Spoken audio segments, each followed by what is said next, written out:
Seja bem-vindo ao Leitura Bíblica Diária. Hoje iniciaremos a leitura da segunda carta aos Coríntios, do capítulo 1 ao 6. Senhor nosso Deus e Pai, obrigado por mais este dia de vida, lhe pedimos sabedoria e entendimento da Tua palavra, em nome de Jesus, amém. Capítulo 1. Paulo, apóstolo de Cristo Jesus pela vontade de Deus, e o irmão Timóteo, à Igreja de Deus que está em Corinto e a todos os santos em toda a Acaia. Que a graça e a paz de Deus, nosso Pai, e do Senhor Jesus Cristo estejam com vocês. Bendito seja o Deus e Pai de nosso Senhor Jesus Cristo, o Pai de misericórdias e Deus de toda a consolação. É Ele que nos consola em toda a nossa tribulação, para que, pela consolação que nós mesmos recebemos de Deus, possamos consolar os que estiverem em qualquer espécie de tribulação. Porque, assim como transbordam sobre nós os sofrimentos de Cristo, assim também por meio de Cristo transborda o nosso consolo. Se somos atribulados, é para o consolo e a salvação de vocês; se somos consolados, é também para o consolo de vocês. Esse consolo se torna eficaz na medida em que vocês suportam com paciência os mesmos sofrimentos que nós também suportamos. A nossa esperança em relação a vocês é sólida, sabendo que, assim como vocês são participantes dos sofrimentos, assim também serão participantes da consolação. Porque não queremos, irmãos, que vocês fiquem sem saber que tipo de tribulação nos sobreveio na província da Ásia. Foi algo acima das nossas forças, a ponto de perdermos a esperança até da própria vida.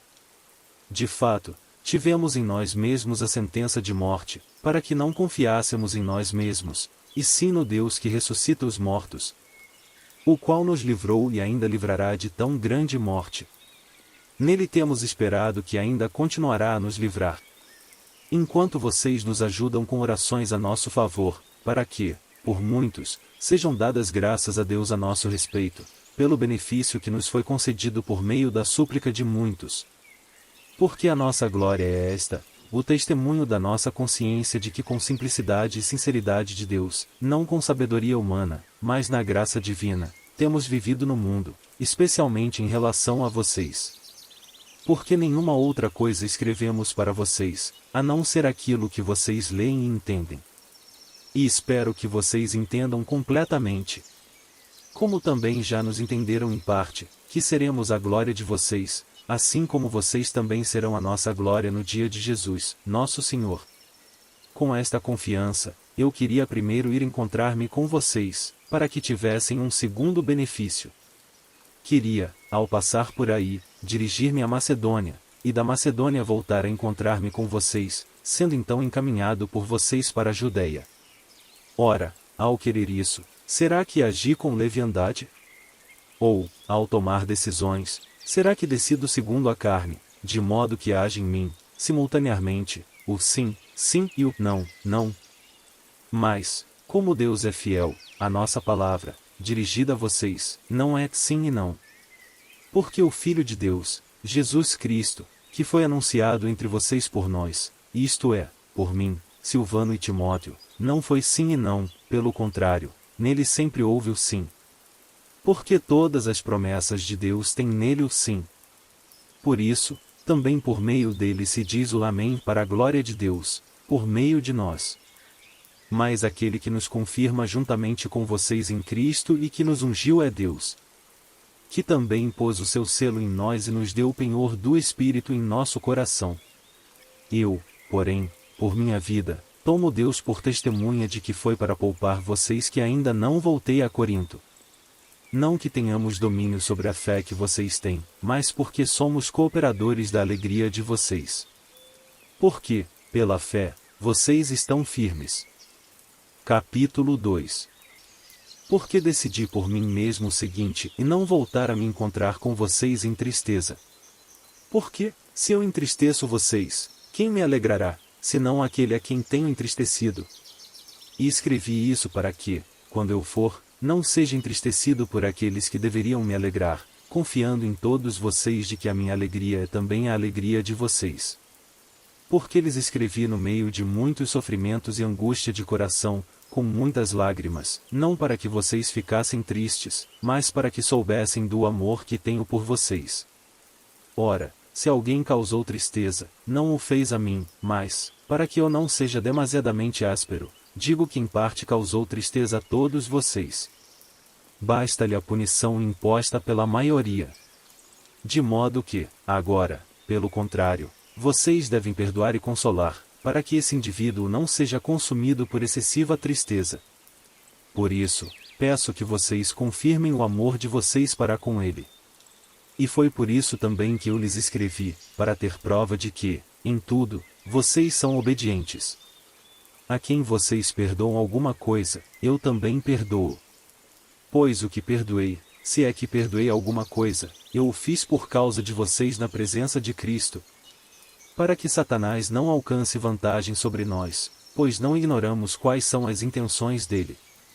Quando cheguei a Troade para pregar o Evangelho de Cristo, vi que uma porta se havia aberto para mim, no Senhor. No entanto, não tive tranquilidade no meu espírito, porque não encontrei o meu irmão Tito. Por isso, despedindo-me deles, parti para a Macedônia. Graças, porém, a Deus, que, em Cristo, sempre nos conduz em triunfo e, por meio de nós, manifesta a fragrância do seu conhecimento em todos os lugares.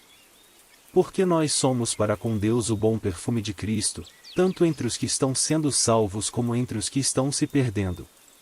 Para com estes, cheiro de morte para a morte, para com aqueles, aroma de vida para a vida. Quem, porém, é capaz de fazer estas coisas? Porque nós não estamos, como tantos outros, mercadejando a palavra de Deus. Pelo contrário, em Cristo é que falamos na presença de Deus, com sinceridade da parte do próprio Deus. Capítulo 3. Estamos começando outra vez a recomendar a nós mesmos? Ou será que temos necessidade, como alguns, de entregar cartas de recomendação para vocês ou pedi-las a vocês? Vocês são a nossa carta, escrita em nosso coração, conhecida e lida por todos. Vocês manifestam que são carta de Cristo, produzida pelo nosso ministério, escrita não com tinta, mas com o Espírito do Deus vivo, não em tábuas de pedra, mas em tábuas de carne, isto é, nos corações. E é por meio de Cristo que temos tal confiança em Deus. Não que, por nós mesmos, sejamos capazes de pensar alguma coisa, como se partisse de nós, pelo contrário, a nossa capacidade vem de Deus, o qual nos capacitou para sermos ministros de uma nova aliança, não da letra, mas do Espírito, porque a letra mata, mas o Espírito vivifica. E, se o ministério da morte, gravado com letras em pedras, se revestiu de glória, a ponto de os filhos de Israel não poderem fixar os olhos na face de Moisés, por causa da glória do seu rosto, ainda que fosse uma glória que estava desaparecendo. Como não será de maior glória o ministério do Espírito?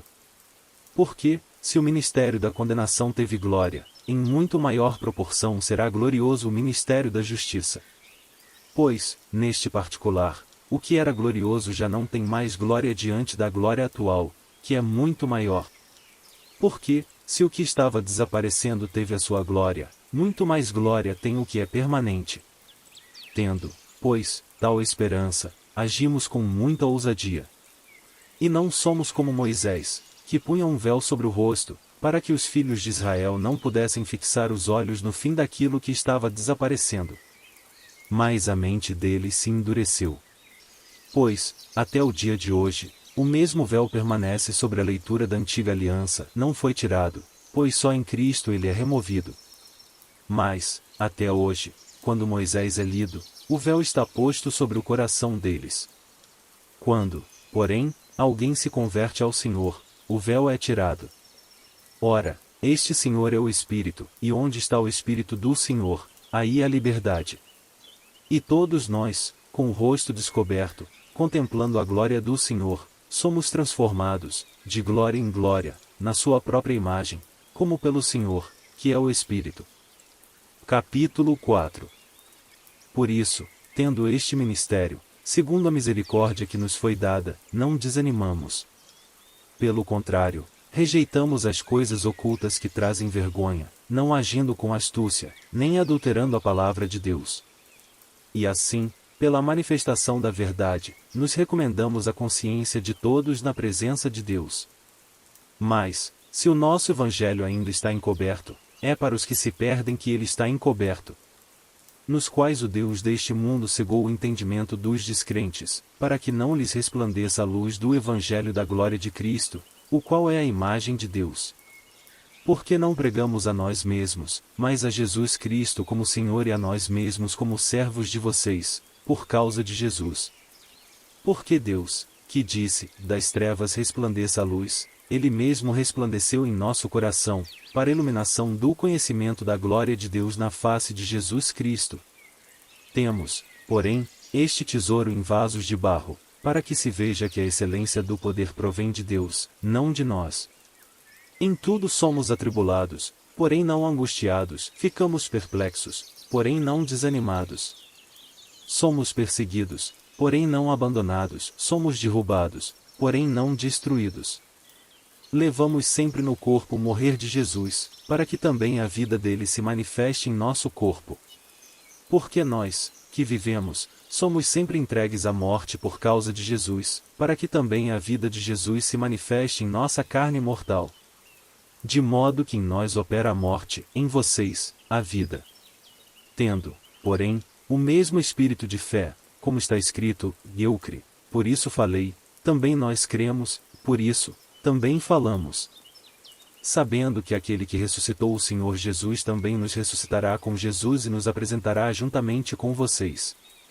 Porque tudo isso é para o bem de vocês, para que a graça, multiplicando-se, torne abundantes as ações de graças por meio de muitos, para a glória de Deus. Por isso não desanimamos. Pelo contrário, mesmo que o nosso ser exterior se desgaste, o nosso ser interior se renova dia a dia. Porque a nossa leve e momentânea tribulação produz para nós um eterno peso de glória, acima de toda comparação.